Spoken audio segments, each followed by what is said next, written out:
جنت کن کے لیے ہے؟ جنت اس خاتون کے لیے ہے جو شوہر کی اطاعت کرتی ہے ایسے کام میں جس میں اللہ کی نافرمانی نہ ہو۔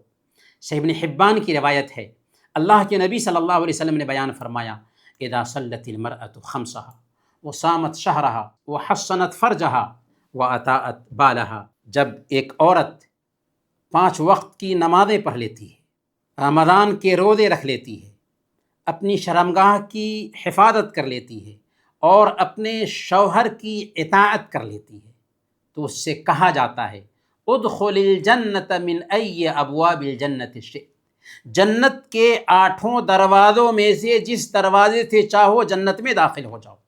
5 وقت کی نمازوں کا اہتمام کیا، روزے رکھ لیا، شرمگاہ کی حفاظت کی، شوہر کی اطاعت کی۔ گویا کہ اگر شوہر کی اطاعت ہو رہی ہے معروف کے کام میں، تو یہ بھی دراصل جنت میں داخلے کا سبب ہے۔ مسند احمد کی روایت ہے، حضرت حسین بن محسن کہتے ہیں کہ میری پھوپھی نے بیان کیا کہ کسی ضرورت کے تحت میں اللہ کے نبی صلی اللہ علیہ وسلم کے پاس گئی، آپ نے مجھ سے پوچھا کہ کیا تو شوہر والی ہے؟ میں نے کہا کہ ہاں میں شادی شدہ ہوں۔ آپ نے فرمایا کہ اپنے شوہر کے لیے تم کیسی ہو؟ تو میں نے کہا کہ ان کی خدمت میں کوتاہی نہیں کرتی سوائے اس کے کہ میں عاجز آ جاؤں۔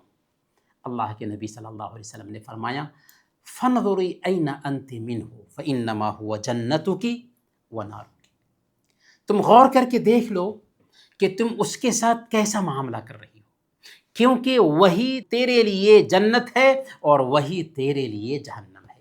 یعنی شوہر کی اطاعت کرو گی تو جنت میں جاؤ گی، شوہر کی نافرمانی کرو گی تو جہنم تیرے لیے مقدر ہے۔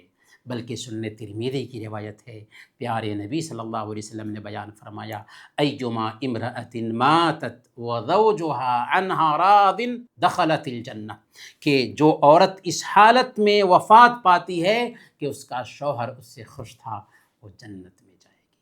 تو جنت کن کے لیے ہے؟ اس خاتون کے لیے ہے جو معروف میں اپنے شوہر کی اطاعت